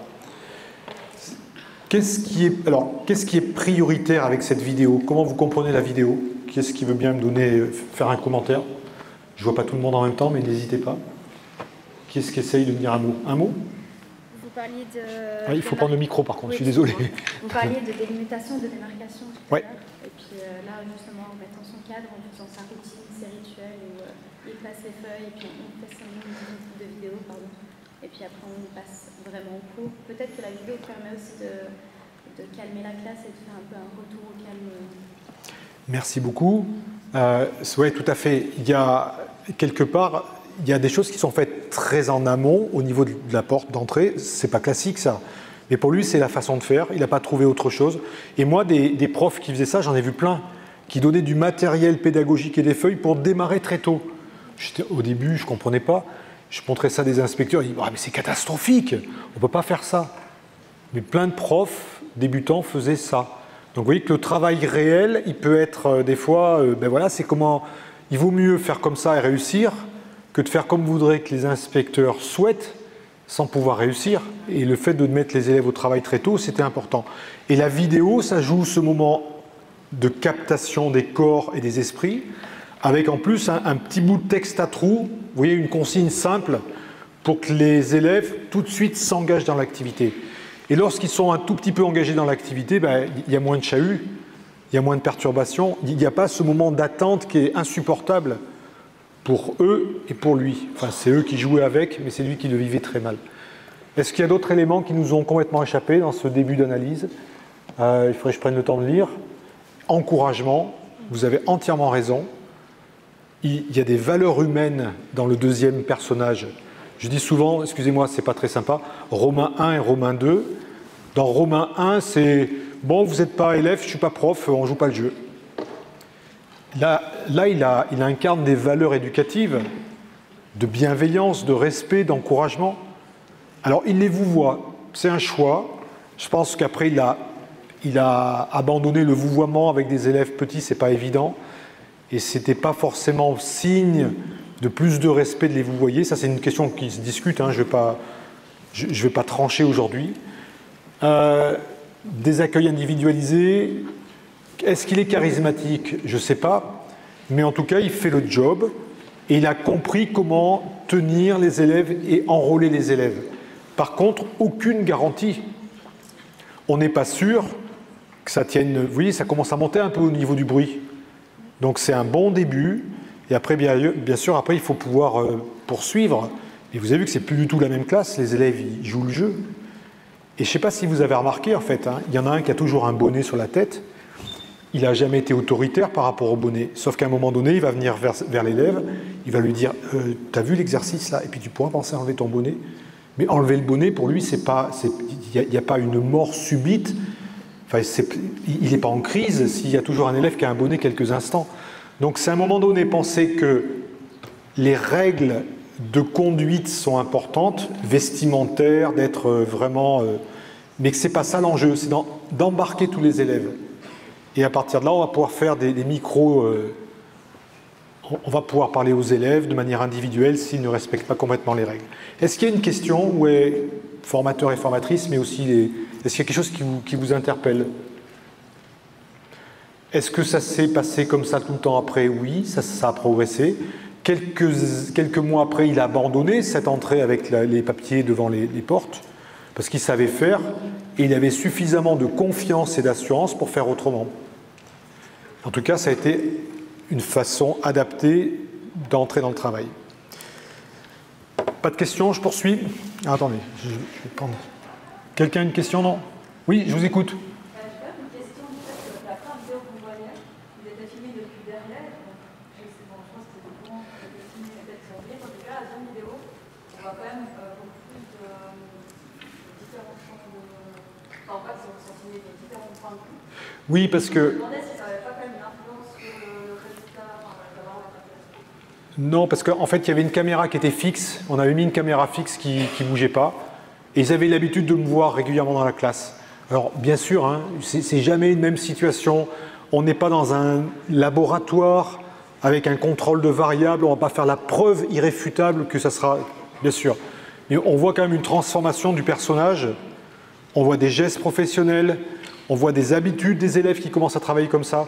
C'est ça qui est important. Hein, c'est de comprendre le cadre fixé et la façon... Et vous savez, hein, les élèves, vous êtes élèves encore. Vous êtes encore un peu élève, bientôt professeur. Et vous connaissez bien les profs. Et vous êtes des spécialistes pour décrypter les profs. Avec lui, on bosse. Avec lui, il a ce type d'exigence. Avec lui, il ne faut pas trop l'agacer. Ou avec lui, au contraire, c'est plutôt cool. Donc en fait, assez rapidement, les élèves se font aussi des réputations par rapport à ça. Mais ce n'est pas parce qu'on loupe un début d'année que c'est fini. On peut transformer son activité, mais c'est plus dur en milieu d'année, bien sûr, qu'en tout début. D'autres réactions comme ça? Je peux vous donner le micro, mais merci de votre question. C'est bon? Alors, je continue de faire mes trucs un peu bizarres. Je vais enlever ça ici. Voilà. OK. Ça marche. Et puis maintenant, je repasse sur mon diaporama. Excusez-moi pour ces lenteurs. Bon. Donc ici, je ne vais pas rentrer dans le détail parce que ça serait un peu long, mais mon travail de chercheur cette fois-ci, c'est de comprendre que ce jeune prof, il a changé de monde. Acceptez ça quelques instants. Il s'est transformé. Il ne voit plus la situation professionnelle de la même façon. Je vais prendre une image. Au lieu de penser qu'il y a un tsunami qui arrive et que je suis dans une forme d'opposition par rapport à ces élèves perturbateurs, il voit une vague. Je suis surfeur. Il voit une vague qui arrive. Et il va prendre l'énergie de la vague et faire en sorte d'être avec la vague. C'est juste une image. Mais vous voyez quand même l'importance de dire, à l'école, on n'est pas là en opposition avec les élèves et les apprenants, mais il faut quand même qu'on se serve de leur énergie et que parfois il faut aussi se décaler pour arriver à prendre cette énergie-là. Et donc, au début, alors excusez-moi, les termes sont un peu scientifiques, ça peut vous perturber, mais merci de votre attention en tout cas. Au début, qu'est-ce qu'il voyait? Il était obnubilé par la vague d'agitation, les élèves perturbateurs et le temps qui passe. 6 mois après, les yeux dans les yeux, et ce qui l'intéresse, c'est les opportunités pour mettre les élèves au travail. C'est les opportunités de prendre la vague. Je continue, ses préoccupations, attendre le silence, montrer sa disponibilité, masquer ses émotions. 6 mois après, accueillir les élèves de manière bienveillante, avec un sas d'entrée. Démarrer le travail le plus tôt possible, enrôler plutôt qu'endiguer, vous voyez, que contrôler. Ces connaissances qui ont évolué. Au début, c'était l'ordre en classe est un préalable à la mise au travail. Il faut que mes élèves soient cadrés. et après je pourrais les mettre au travail. Eh bien non, ça ne marche pas comme ça. Dans la vraie vie, c'est en mettant les élèves au travail que progressivement, ça va permettre d'avoir une ambiance de travail. Des élèves à 3 ans ou à 18 ans, c'est la même chose. Si vous ne leur donnez pas à manger, s'ils ne sont pas stimulés par une activité cognitive, ben ils s'ennuient et ils discutent. Et bien après 25 ans d'ailleurs, hein, tout au long de la vie. Et donc là, c'est vraiment essentiel de penser que le métier de prof, ce n'est pas un métier simplement d'intervention pour avoir le silence, ça ne sert à rien d'avoir le silence, mais c'est les mettre au travail. Voilà, et je ne vais pas rentrer plus loin sur ces notions-là. Les formateurs et formatrices ici à l'HEP pourront continuer de travailler. On a des outils qui nous servent à montrer des choses. Ici, j'ai construit des outils, mais il y en a d'autres qui ont construit des outils, mais ce n'est pas l'objet aujourd'hui d'entrer dans les détails. De voir qu'au début, il était très peu sur une préoccupation d'enseignement et que l'enseignement est devenu prioritaire. Il était complètement dans le contrôle et que le contrôle existe toujours, mais il est secondaire par rapport à l'enseignement. Qu'il était au début beaucoup plus sur le collectif en opposition et qu'il est rentré par les individus. Vous voyez, donc c'est une façon de montrer ces transformations de l'activité, ces dominantes dans l'activité. Et j'insisterai également sur le fait que c'est une activité qui progressivement devient efficace, mais il a fallu du temps par rapport à ça. Je vous fais part de quelque chose de plus large. Ici, donc, c'est à force de voir des jeunes profs comme Romain, parce que quand je monte ces vidéos en France, et pas simplement en France, mais aussi en Belgique, en Suisse, en Équateur, au Québec, ou partout dans le travail que je fais au niveau de la chaire UNESCO, où on a construit des vidéos comme celle-ci dans d'autres pays. On a un super Néopass Équateur, avec des profs quechua qui sont en bilinguisme, très intéressant. Il y a juste en Belgique des collègues qui viennent de construire une plateforme qui s'appelle Néopass Stage, avec des étudiants et étudiantes de tout début de cycle dans les écoles de haute pédagogie aussi à Bruxelles. Des personnes qui ont votre âge et qui ont été filmées pendant 3 ou 4 ans pour voir la transformation dans la façon de donner des consignes et de faire des premiers cours dans le premier cycle. Et je pense que vraiment, il faudrait que vous soyez en connexion avec eux. Il y a des vidéos assez incroyables et ils sont vraiment en alternance et j'apprécie beaucoup leur système éducatif. Et potentiellement, c'est des vidéos que vous pourriez voir aussi. On voit ici, donc ça c'est une modélisation un peu générale pour résumer mon propos. Et je vais passer après à quelques dispositifs de formation avant de prendre vos questions.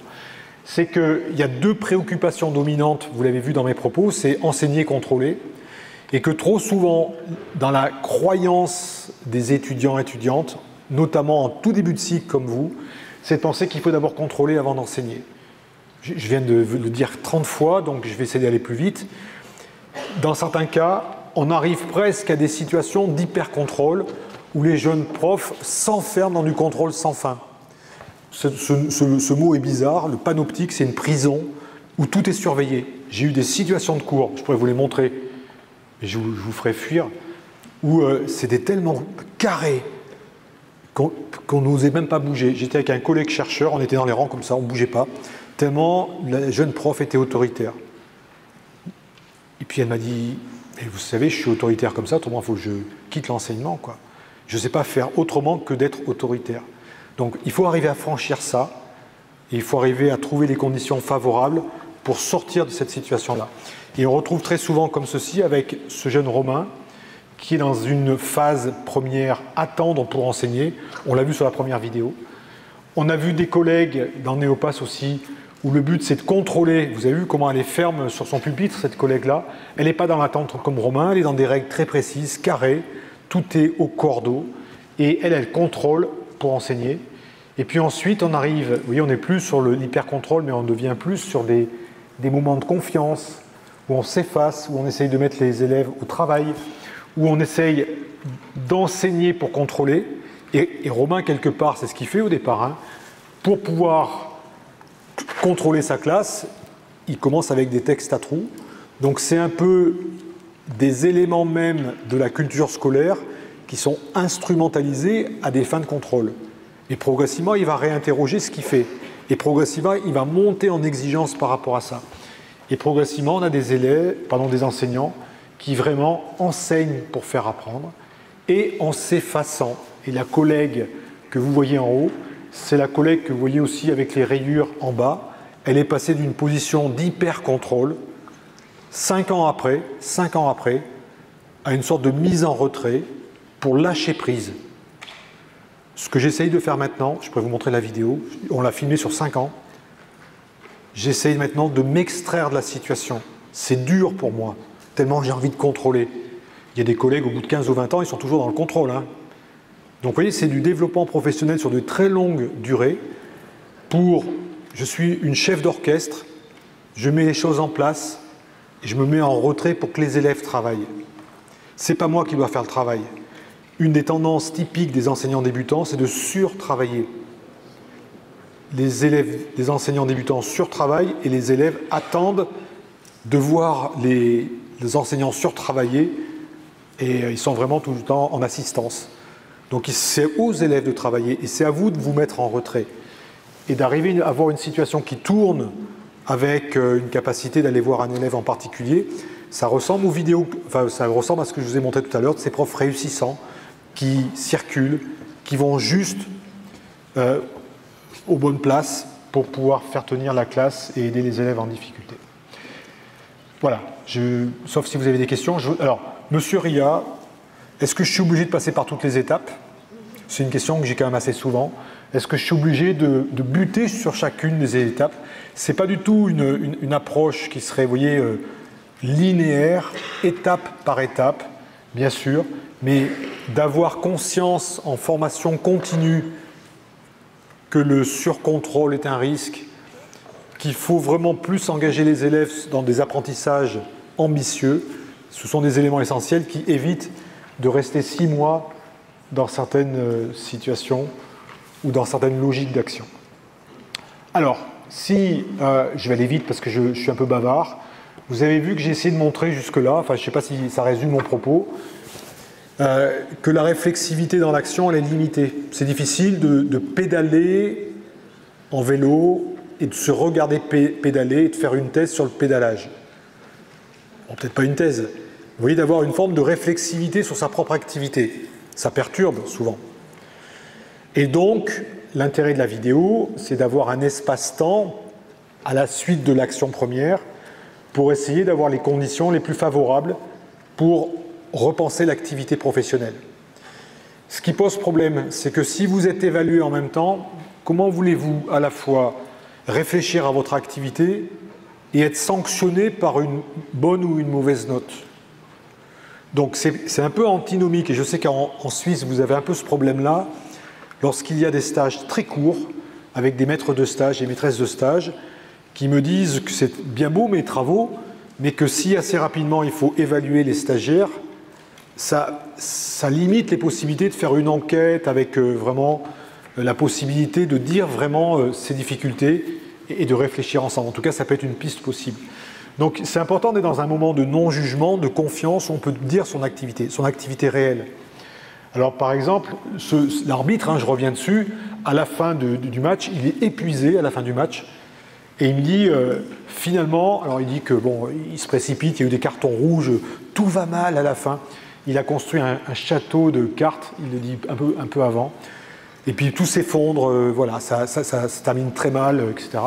Finalement, je suis resté trop dans une logique joueuse, j'ai pas assez cassé le rythme à la fin, j'aurais dû réagir plus tôt, c'est en revoyant ces images que j'en prends davantage conscience. Donc dans tous ces métiers hyper exigeants en termes décisionnels, il est nécessaire de revenir en arrière et de comprendre. Ça veut dire qu'un arbitre, dans l'action, il n'a pas une grande distance par rapport à ce qui se joue, avec une pression qui est telle. Et que maintenant, vous avez vu, l'arbitrage vidéo en plus, c'est une façon pour eux de se mettre à distance et de prendre des décisions sécurisées, alors même que dans le flux de l'action, c'est relativement difficile. Pour les profs, c'est la même chose. Donc ici, c'est de dire qu'on va essayer de construire des cadres de collaboration et on va se munir d'outils, c'est ma 3e photo, où on va essayer de comprendre ce qui se joue dans l'activité. Alors au début, par exemple, on avait fait, oui, 2005, c'est déjà assez vieux, ces jeunes profs qui étaient des néos, pareil, les mêmes profs qu'on a vus avec Romain, entre 4 yeux, sans formateur et formatrice, étaient déjà en train de se dire exactement ce qu'on vient de voir avec Romain. Tu sais, je vais me préparer une série de petites activités à l'écrit, faites rapidement, si je sens que ça risque de partir dans tous les sens, pour les canaliser. Je m'en fous de ce que disent les formateurs, parce que les formateurs n'étaient pas d'accord, elles étaient comme ça sur la caméra, les formateurs, les inspecteurs, etc. Je ferai toujours un truc en premier à l'écrit avant l'oral. Un truc écrit en relation avec l'oral, bien sûr. Tu vois, nos observations m'ont appris ça. Donc c'est ce que je voudrais, au-delà de l'anecdote de ça, c'est qu'à des moments, il y a des situations critiques pour les débutants, il faut les identifier. C'est-à-dire, dans une semaine, vous avez des moments qui sont des moments de plaisir, des moments de satisfaction. Vous allez voir demain des moments aussi où vous avez l'impression que ça se passe bien. Puis il y a des moments de perturbation, il y a des moments où il y a de la fatigue. Tiens, on ne parle pas souvent de la fatigue d'un prof. Un professeur, en début de carrière, s'épuise au travail. Vous le savez, ça. C'est quand même hyper engageant, avec des tout-petits, et pas qu'avec des tout-petits. À une époque, dans mes débuts, avant que je fasse une thèse, j'avais mis des cardio-fréquence-mètres. C'est le côté sportif qui revient. Et j'avais des fréquences cardiaques de ces jeunes profs à Paris sur des enregistrements de plusieurs semaines. Donc ce n'est pas la présence de l'Ucria qui faisait monter les palpitations cardiaques. C'était vraiment...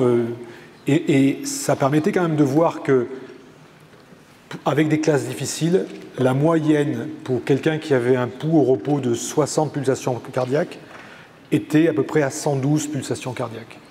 Donc vous voyez, c'est quasiment un footing lent. 6 heures de cours égale 6 heures de footing lent.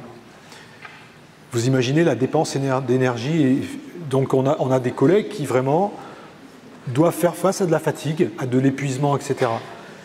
C'est aussi une donnée qu'il faut prendre en compte pour tenir dans la journée, tenir dans le mois, tenir dans l'année, tenir dans la carrière. Donc se mettre aussi en retrait, c'est parfois aussi d'un point de vue de la santé au travail.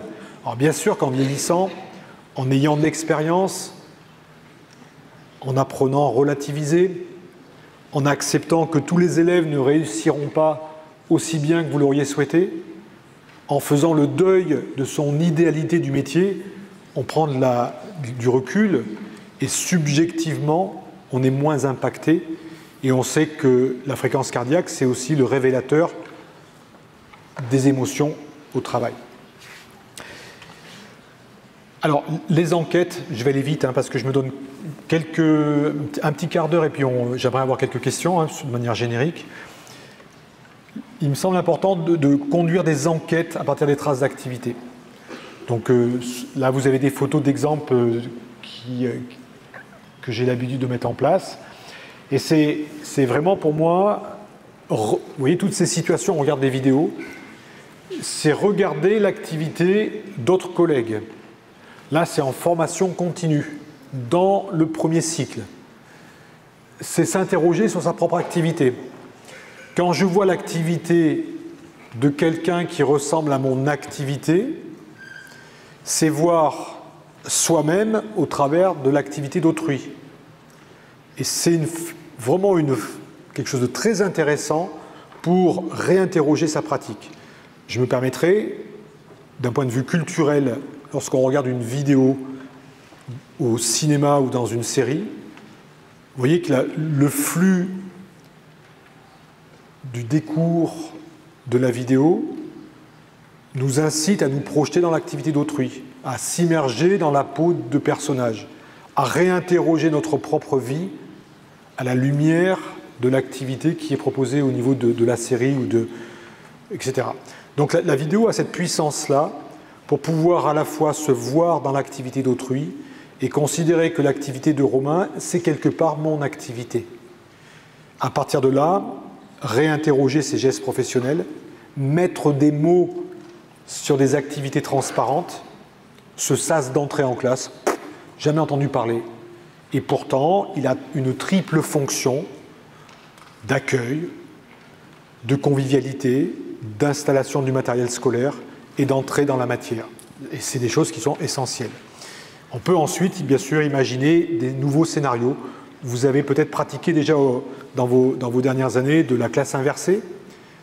Est-ce que c'est pertinent de faire de la classe inversée? Est-ce qu'il faut discuter cette nouvelle tendance? Là aussi, on peut collectivement s'interroger par rapport à des scénarios d'enseignement en regardant l'activité des élèves. Donc on peut aussi, vous voyez, avec des smartphones, des tablettes, filmer des toutes petites séquences. Par exemple, demain matin, non, c'est pas le but, hein, mais on peut très bien imaginer que demain matin, c'est un peu tôt, je crois, vous puissiez prendre 3 photos de vos enseignants, enseignantes qui vont être en situation de travail. Alors bien sûr qu'on ne sort pas son appareil comme ça de manière opportuniste, en volant des images, il faut que ça soit bien sûr entendu et construit ensemble, mais pour pouvoir enquêter et faire en sorte que sur les photos prises, vous puissiez demander à la personne que vous observez, qui a une certaine forme d'expérience, de revenir sur un moment en particulier que vous n'avez pas compris. Pourquoi elle a fait ça à ce moment-là? Et pourquoi les élèves ont réagi comme ça? Donc vous voyez des sources d'étonnement qui pourraient être prises sur l'instant ou sur le vif pour pouvoir mener des enquêtes. Parce que la difficulté, c'est que observer seul au fond de la classe, on s'endort, on redevient élève, et on a tendance à être dans le flux de l'action sans être capable de repérer des éléments essentiels. Donc, j'incite souvent à prendre des photos parce que c'est moins conséquent que prendre des films. Et même, il y a des inspecteurs en France maintenant qui prennent des photos. Et ils arrivent, ils disent Monsieur, madame, est-ce que vous acceptez que je prenne 3 photos? Je vous ferai la preuve que je les supprime et j'irai dans mes fichiers supprimés les supprimer. Mais ça me permettra, avec vous, de revenir sur des moments particuliers. Parce que, là aussi, hein, c'est presque du bon sens. Lors d'un accrochage sur la voie publique, lorsque les gens sont dans leur émotion, on a juste une idée de la façon dont ça s'est passé, de son point de vue, et on peut dire des choses complètement décalées, chacun étant dans son monde. Vous voyez une trottinette qui percute un cycliste, etc. Chacun est dans son monde, chacun a vu qu'une partie, et ce qui est important, c'est de resynchroniser les activités. Et d'être sûr que ce qui a été observé, c'est bien ce qui a été vécu, et c'est à ce moment-là qu'on peut voir l'activité des élèves. Donc c'est presque une forme d'enquête pour resynchroniser les vécus. À ce moment-là, dans la situation, vous déplacez vers le tableau, il y a ce groupe d'élèves qui parlent, vous avez quoi dans la tête? Vous pensez à quoi à ce moment-là? Vraiment pour repartir d'un moment en particulier. Et en inversant, c'est vous qui pouvez aussi mener des enquêtes sur les personnes que vous observez pour pouvoir mieux comprendre des passages qui vous ont interpellé, qui vous ont posé problème, que vous n'avez pas forcément compris. Donc moi j'ai développé, mais d'autres aussi, hein, des méthodologies de description de l'activité. Vous voyez la collègue à gauche qui dit je vais essayer de décrire ce que je vois dans les premières minutes de la vidéo et toi de décrire ce que tu ressens à ce moment-là. Donc le jeune collègue accepte de dire son activité. Et il y a énormément de différences entre dire son activité et exprimer son activité à partir d'une vidéo par rapport à quelqu'un qui le ferait sans vidéo. J'ai eu des cas avec un prof chevronné, je lui dis « Et toi, est-ce que tu négocies dans ta classe ?» Moi, jamais de négociation. Qu'on soit clair, avec moi, on ne négocie pas. Ok, on peut venir te voir dans ta classe, puis on filme. Eh bien, dans l'action, il y avait des micro-négociations toutes les 7 secondes. Il n'en avait pas conscience. Comme le collègue qu'on a filmé tout à fait au début, qui n'a pas conscience de comment il met en place cette activité réussissante par rapport aux élèves. Donc, c'est dans l'action. Et si on n'a pas ce retour image et ce retour réflexif, on peut complètement passer à côté. Ça va? Vous me suivez à peu près encore? Merci de votre patience, hein, vraiment. Donc, pour moi, les situations idéales serait celle-là, c'est de faire des enquêtes collaboratives. Vous êtes en formation initiale, mais on peut imaginer que dans les établissements scolaires, de plus en plus, et je viens en Suisse faire ce travail-là, je le fais aussi en France dans plein d'établissements scolaires, il y a plein aussi de formateurs qui le font, je ne veux pas être partout. On simule, par exemple Valérie Lucie-Borer sur Genève, travaille dans ces perspectives-là, des enquêtes collaboratives où on va collaborer entre pairs, pluricatégoriels, des plus anciens avec des jeunes profs, des nouveaux profs qui ne sont pas des jeunes mais qui sont en deuxième métier, des professeurs de toutes les disciplines pour qu'il y ait du transgénérationnel et du transdisciplinaire. C'est hyper important de travailler en équipe. Mais c'est aussi une responsabilité de la direction de pouvoir mettre en place ces conditions-là. Donc ici, on part sur des questions professionnelles. On est en établissement scolaire. On va, à partir de là, demander à un prof qui a été observé, son expérience, ses ressentis. Ça m'est arrivé d'avoir autour de moi le chef d'établissement, toute l'équipe de direction, des psychologues, des assistants de direction, c'est les mots en France, mais du personnel pluricatégoriel et une jeune prof débutante, 3 mois d'expérience, qui assume devant tout ce collectif de montrer son activité. Le chef d'établissement dit « Est-ce que je peux assister ?» La jeune collègue a dit « Oui, oui, pas de problème ». Non pas morte de trouille, c'était en confiance, il n'y a aucun enjeu pour sa carrière, mais elle accepte de montrer son activité. C'est pas évident du tout, ça. Vous voyez, d'assumer, de dire, voilà, je veux bien que tu vois mon activité, je ne suis pas très fier, je voudrais bien montrer un moment où je réussis, un moment où je réussis moins bien. Et plus on est à l'aise, plus on va aller chercher les endroits qui ne réussissent pas. J'ai fait il n'y a pas longtemps une expérimentation dans un collège du canton de Genève. Les collègues ont tous accepté de filmer leur classe. Je fais un petit bout de conférence ce matin. 70-90% acceptent d'être filmés dans les classes, donc super. Ils ont montré que des pratiques exceptionnelles. Et à la fin, la principale critique, c'était « ouais, on a vu que des vidéos sympas ». Ouais, mais c'est vous qui avez proposé les vidéos sympas. Je n'allais pas vous imposer les vidéos où ça pose problème. Donc vous voyez, il faut trouver aussi sur quel matériau on va travailler en formation. Question professionnelle, à partir de là, des enseignants qui sont des pairs, observateurs, observatrices, qui partagent des expériences, qui rappellent les difficultés de travail. Donc il faut arriver à mettre ceci en place. Mais aussi, il faut partir des points de vue des élèves. Et de plus en plus, vous voyez, si j'avais à refaire un site de vidéo formation, Romain, c'était bien de faire tout ce travail-là. Maintenant, de plus en plus, on va vers les élèves. C'est-à-dire ici, on est pendant le Covid, on est avec des élèves qui sont en classe inversée, et là, tu penses quoi et tu vis quoi et qu'est-ce que tu as compris de la situation? L'exercice, il est super, mais elle va trop vite et puis elle efface tout. Puis en fait, voilà, de repérer des éléments, pas pour mettre en défaut les profs, mais enquêter auprès des élèves pour comprendre les difficultés des élèves dans certaines situations de travail. Et ici, par exemple, comprendre leurs obstacles. Et là aussi, hein, on peut très bien, à plusieurs, comprendre ce qui se joue dans ces dispositifs de classe inversée, si c'était ce qui nous intéresse là. Voilà. Et puis, bien sûr, des formateurs, parce qu'on ne peut pas faire travailler toutes ces personnes-là sans qu'il y ait, alors nous en France, des inspecteurs, mais aussi des chercheurs, mais aussi des formateurs, voilà, pour arriver à créer ces collectifs intercatégoriels. Mais ça oblige à accepter de dire, dans mon travail, j'accepte avec humilité de dire que mon travail n'y va pas. On a aussi construit, excusez-moi, je suis un peu bavard, une autre plateforme qui s'appelle Néopass Sup, où il y a le directeur de Sciences Po Lyon, 45 ans, directeur d'établissement Sciences Po Lyon, c'est prestigieux en France. Il vient me voir à l'Institut français d'éducation, il dit « Lucria, venez m'aider, je suis mauvais en pédagogie ». À 45 ans, un universitaire reconnu au niveau national. « Lucria, venez m'aider, je suis mauvais en pédagogie », je le répète. C'est quand même courageux de sa part. Donc avec un amphi à 300 étudiants, il m'a dit « c'est pas compliqué, je commence mon cours sur le néo-institutionnalisme classique de 3 heures, avec que des termes barbares toutes les 3 secondes, et je vois bien qu'à partir de la 15e minute, il y a du téléachat dans les rangs, que les étudiants ne suivent plus, que je cours dans les escaliers pour aller voir ce qu'il y a derrière les écrans, puis je vois bien que je ne peux pas courir tout le temps comme ça, je vais me casser la figure. Et donc il dit, voilà, j'ai pas un problème dans ma vie, c'est mon métier qui change, et j'ai besoin de recréer des amphithéâtres interactifs. Tout ce que je ne fais pas là, hein, vous avez vu que nous on n'a pas eu d'interaction beaucoup, hein. J'ai essayé, mais je me suis un peu loupé. Il faut que j'aille voir Lucria pour améliorer mon cours. Et en fait, le collègue accepte de dire, au milieu de sa carrière, j'ai besoin de progresser, il faut que je change ma façon de faire. On l'a accompagné, on a fait du sondage main levée, on a fait du sondage boîtier comme on a fait tout à l'heure, avec sondage, mots-clés, etc. On a fait des micro-débats, etc.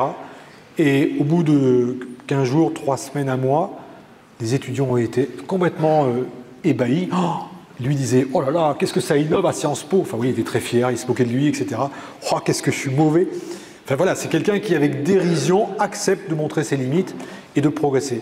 Il avait même des étudiants qui disaient « Ah monsieur, c'est bien ce que vous faites, mais vous pourriez utiliser telle application. » « Ouh là là, pas trop vite, doucement, hein, on y va doucement. » Et donc, il a changé sa façon d'enseigner au bénéfice de ses étudiants et étudiantes, vous voyez.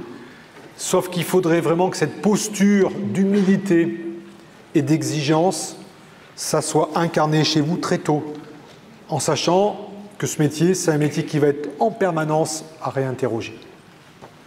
Y a-t-il une question? Je commence à être épuisé là.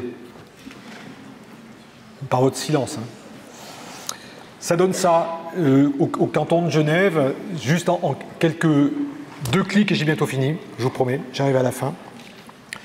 Sur le canton de Genève, le chef d'établissement me sollicite, on veut impulser une culture de la vidéoformation.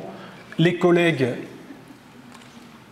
décident, c'est eux qui décident de thèmes, élèves au comportement difficile, vous voyez, il y a toujours des questions de perturbation qui reviennent, les rituels, application du contrat de classe, travail en autonomie, apprentissage cognitif. C'est eux qui décident et ils font des communautés d'apprentissage professionnel, ils se mettent par petits groupes de 7-8. Un mois plus tard, ils reviennent avec des traces d'activité. Donc vous voyez, il y a des prises d'élèves, il y a des films sur les entrées en classe, et puis il y a des moments très précis avec les réponses des élèves sur un exercice en particulier. Les collègues travaillent sur les vidéos ensemble. Oui, c'est ces groupes, vous pourriez être dans quelques années dans un groupe comme ça, où on va regarder des vidéos et comprendre ce qui se joue dans la situation. À partir de là, lorsqu'ils ont sélectionné certaines vidéos, c'est un groupe de 25 d'une partie des profs dans la salle avec le chef d'établissement. Le chef d'établissement voulait y être et il a demandé l'autorisation parce que c'est un moment quand même qui est un peu pas secret défense, mais on peut dire que les profs ils vont vouloir dire des choses sans qu'il y ait la direction qui soit là. Mais les profs ont accepté, on a mis en place un contrat éthique. Et le collègue chef, passionné par la pédagogie, voulait être là. Et en plus, au début, j'avais fait tout un travail avec lui pour comprendre le dispositif, etc. Voilà, ça c'est un exemple que je voulais vous montrer. Quand je travaille actuellement sur des questions de classe, ça c'est vraiment ce que je fais actuellement sur, par exemple, enseigner l'allemand, l'espagnol, l'italien en France. On est encore les champions du monde en France, il y a encore beaucoup de travail à faire. Donc il faut réfléchir au niveau national à la formation de formateurs. Donc là, pour une réflexion sur les savoirs scolaires, pas simplement sur la gestion pédagogique et qu'on soit vraiment sur les questions même de didactique pour ouvrir par exemple à des questions du type comment on peut enseigner plus explicitement, comment on fait l'évaluation, comment on alterne le français et la langue qui est enseignée. Bon bref, je ne vais pas rentrer dans les détails, mais c'est vraiment des chantiers à mettre en place. Voilà, je vais terminer par ce schéma qui est peut-être un peu ambitieux, mais c'est pour résumer ma pensée, si vous acceptez, puis je prends une question ou deux. J'ai essayé aujourd'hui, en quelques heures, 5, c'est ça, de vous montrer que la vidéo et ses traces d'activité ont un vrai potentiel pour s'immerger dans les contextes professionnels. Être dedans. Non pas être sur une image du travail, et vous, la difficulté, c'est que vous sortez juste des situations d'enseignement. Donc il faut arriver à vous en écarter, mais en vous mettant non plus dans la peau des élèves, mais des enseignants et enseignantes. C'est compliqué, parce que ça oblige à rester dans la même situation. Vous savez qu'un jeune prof débutant a passé 10 000 heures sur les bancs de l'école. Comptez les vôtres. Depuis la maternelle, vous avez passé 10 000 heures dans la classe à être dans votre position. Venez prendre la mienne, vous verrez, ce n'est pas exactement la même. C'est pareil, hein, c'est sympa aussi. Donc ça veut dire qu'il faut obliger à faire cette révolution pour changer de point de vue. La vidéo peut permettre de faire ça. Et plus la vidéo se rapproche de votre propre cas, plus elle fera... Vous serez capable d'être dans une activité de mimétisme où je veux me mettre à la place de l'autre, avec des résonances fortes sur votre propre activité. Ça veut dire que si je vous montre une activité, un métier d'avocat et que ce n'est pas du tout le métier qui vous intéresse, vous n'aurez aucun intérêt.